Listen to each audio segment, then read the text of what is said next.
Assalamu alaikum. Notre chapitre d'aujourd'hui est, comme vous voyez, l'étude des lois statistiques de la transmission des caractères héréditaires chez les diploïdes.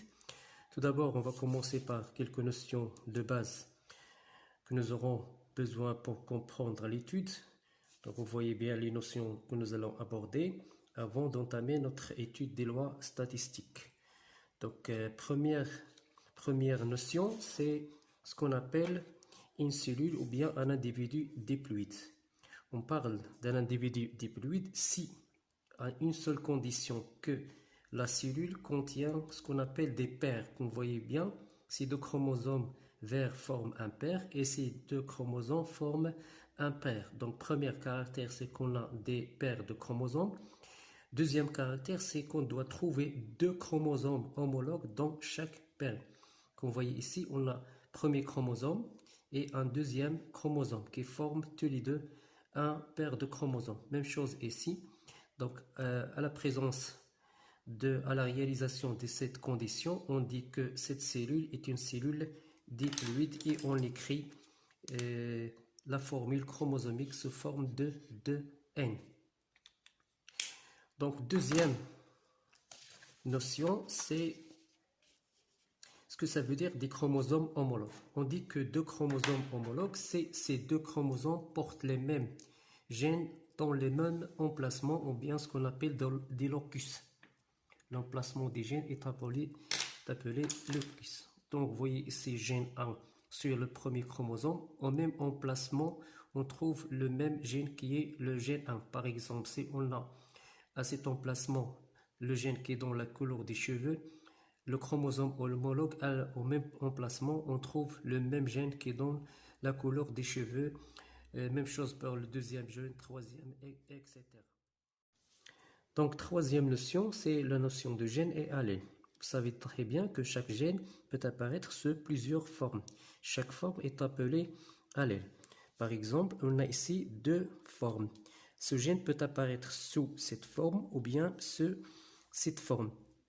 La seule différence entre les deux formes, c'est au niveau des nucléotides. Par exemple, on a ici AT et on a ici est remplacé par GT. Donc, tous les nucléotides sont semblables à l'exception d'un petit changement.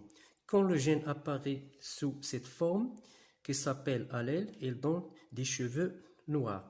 Quand il apparaît sous cette deuxième forme, qui est appelée également allèle, il peut donner chez l'individu une coloration jaune. Donc ça, c'est ce qu'on appelle des allèles qui sont de formes différentes de même gène. Il n'y a pas changement de gène, mais il y a un petit changement au niveau des nucléotides qui génèrent deux types d'allèles dans ce cas. Gardons le même exemple et on passe à la quatrième notion. Donc si on prend pour symbole l'allèle 1 qui donne la coloration noire N, et on prend comme symbole l'allèle pour l'allèle qui est dans la coloration jaune G. Si une cellule porte ce type d'allèle, par exemple sur le premier chromosome on trouve G et sur le deuxième chromosome on peut porter le même allèle G, soit dans la cellule on trouve les deux allèles, le premier allèle N sur le premier chromosome et le deuxième chromosome porte également le même allèle. Soit une troisième possibilité, dans la cellule, on trouve N sur le premier chromosome et G sur le deuxième chromosome. Donc on a trois possibilités. Sur-là s'appelle le génotype. C'est-à-dire, on détermine le type d'allèle, les types d'allèles portés sur les chromosomes homologues dans une cellule, chez un individu, bien sûr. Quand l'individu porte les mêmes allèles sur les deux chromosomes homologues, on dit que il a un génotype homozygote.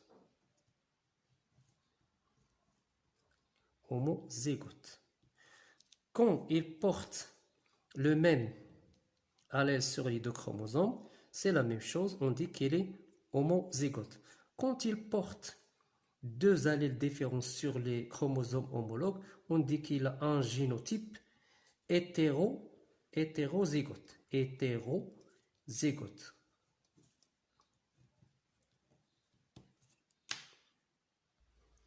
La cinquième notion, c'est la reproduction sexuée, comme on l'a déjà vu. Donc, au cours de la reproduction sexuée, il y a une transmission des gènes des parents vers les enfants. Ça veut dire quoi? Ça veut dire que les gènes portés par les chromosomes homologues vont se transmettre des parents vers les enfants. Regardez bien, les gènes, les chromosomes homologues qui portent des gènes et des allèles vont passer vers ce qu'on appelle les gamètes, puis après la rencontre des gamètes, ils vont passer vers les enfants. Donc, quand on dit reproduction sexuée, on dit transmission des gènes, c'est-à-dire des allèles, des parents vers les enfants. Ceci à travers deux phénomènes. Le premier phénomène, c'est la méiose, et le deuxième phénomène que vous avez déjà vu, c'est la fécondation. Donc, ce qui nous intéresse, c'est que chaque parent, regardez bien, que chaque parent ne donne qu'un seul chromosome, c'est-à-dire un seul gène et un seul allèle à son enfant. Ces deux gènes, ces deux chromosomes homologues portent le gène sous forme de allèle A1 et la femme porte l'allèle B1 sur le même chromosome homologue. Les enfants vont recevoir des parents A1 et vont recevoir de sa maman B1.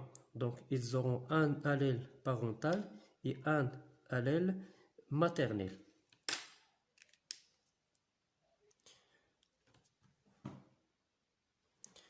Donc, on passe à l'étude de la transmission, à l'étude des lois de transmission. Donc, premièrement, on va entamer le cas de monohybridisme.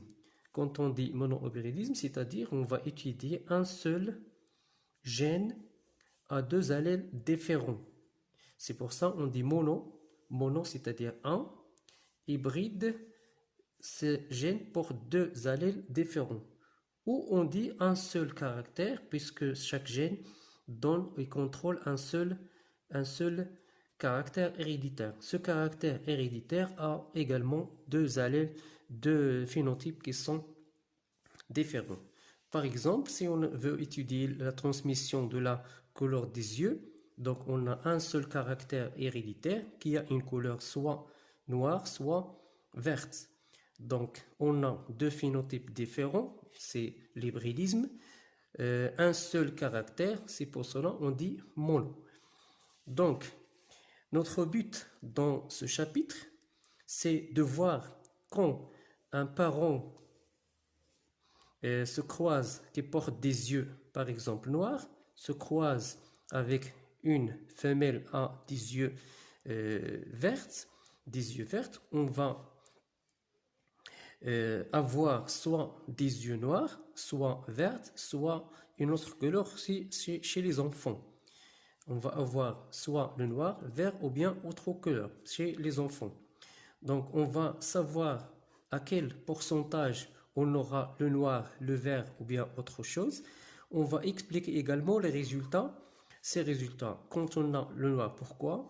Quand on a le vert, pourquoi? Quand on a une autre coloration, pourquoi? Et également, on va expliquer les pourcentages de ces trois phénotypes possibles.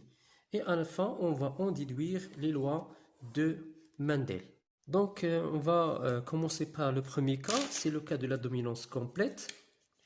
Cas de la dominance complète ou bien absolue, on va voir pourquoi. Donc, on va se baser sur les résultats de Mendel. Donc, Mendel, comme vous le savez très bien, il a croisé entre une plante qui donne des pois lisses et une autre plante qui donne des pois raidés. Donc, il a trouvé deux résultats. Toutes les plantes sont semblables. Tous, ils sont semblables. Puis, tous ces plantes donnent des pois qui sont lisses. Chez la génération F1. Donc, on a deux résultats que nous allons expliquer. Donc, premier résultat, on va expliquer pourquoi les F1, les enfants F1, sont lisses et pas ridés. Donc, regardons ce qui se passe. Donc, les parents, le P1 porte des allèles sont du lignée Léa pure, il porte l'allèle lisse. Le P2 ne porte que l'allèle ridé, parce que c'est une lignée Léa pure. Donc, le premier parent va donner dans les gamètes l'allèle lisse dans le premier gamète lisse, dans le deuxième gamète lisse. Même chose pour le deuxième parent, il ne va donner que l'allèle ridé parce qu'il n'a pas d'autre allèle. Donc, au cours de la fécondation, il y aura une rencontre entre les deux allèles, l'allèle d'origine parentale et l'allèle d'origine maternelle. Donc, quand l'allèle lisse se rencontre avec l'allèle ridé, l'allèle lisse va s'exprimer et va inhiber l'expression de l'allèle ridé. On dit que l'allèle lisse est dominant par rapport à ridé. C'est pour cela le phénotype des enfants F1 est lisse, parce que l'allèle lisse est dominant par rapport à l'allèle ridé. Donc on dit que chez les F1, il y a rencontre entre l'allèle lisse et l'allèle ridé. L'allèle lisse domine l'allèle ridé. On dit que l'allèle lisse est dominant et l'allèle ridé est récessif. Ça, c'est le cas de la dominance complète. Donc, pourquoi les F1 portent l'allèle portent le phénotype lisse et pas l'allèle ridé? Parce que l'allèle lisse, il domine l'allèle ridé. Donc, on passe à la deuxième question. Pourquoi les enfants F1 sont tous semblables, c'est-à-dire uniformes? Ils sont tous uniformes, ils se ressemblent. Donc, si on reprend le parcours des allèles, donc vous voyez ici que le parent P1 ne porte que les allèles L, le parent ridé ne porte que l'allèle R. Donc, au cours de la méiose plus fécondation, le parent ne va donner qu'un seul type de gamète, L.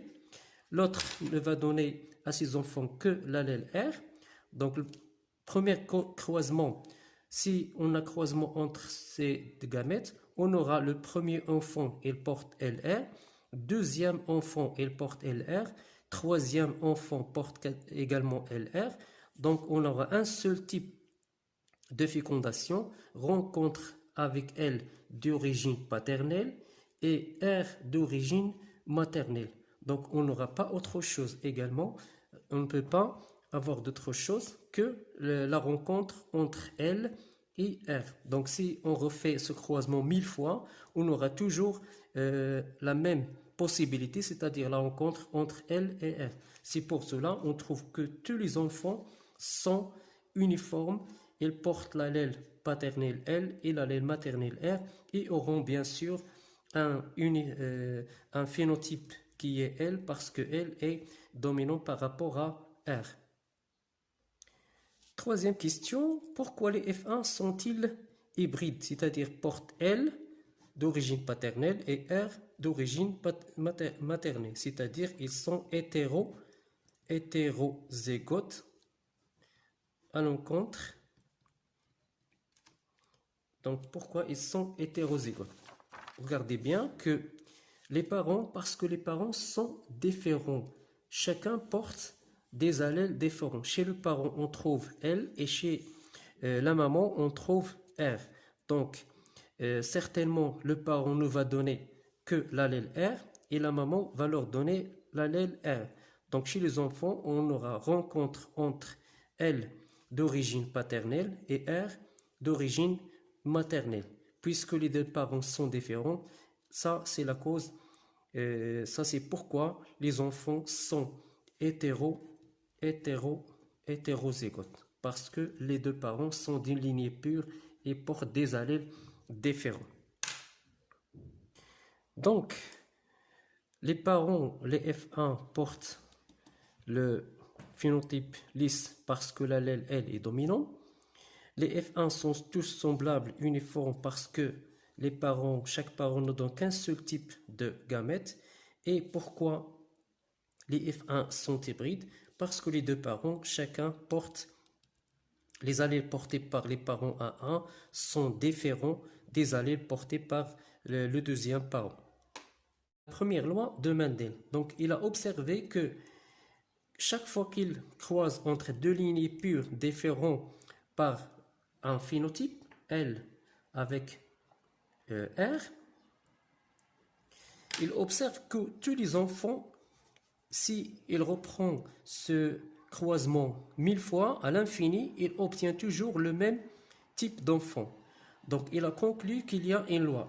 Cette loi nous dit que le croisement entre deux lignées pures différentes par un seul phénotype, il donne tous les enfants sont de même phénotype, c'est-à-dire ils sont uniformes et leur génotype est hybride. C'est pour cela on peut dire aussi que cette loi est appelée l'uniformité des hybrides, c'est-à-dire tous les enfants ils ont un phénotype uniforme et tous les enfants ils ont un génotype qui est hybride. Ils portent l'allèle L du premier parent et le deuxième allèle du deuxième parent. Ça, c'est ce qu'on appelle la première loi du Mendel. Donc, la prochaine fois, on va expliquer la deuxième loi du Mendel, qui est la loi de la pureté des gamètes.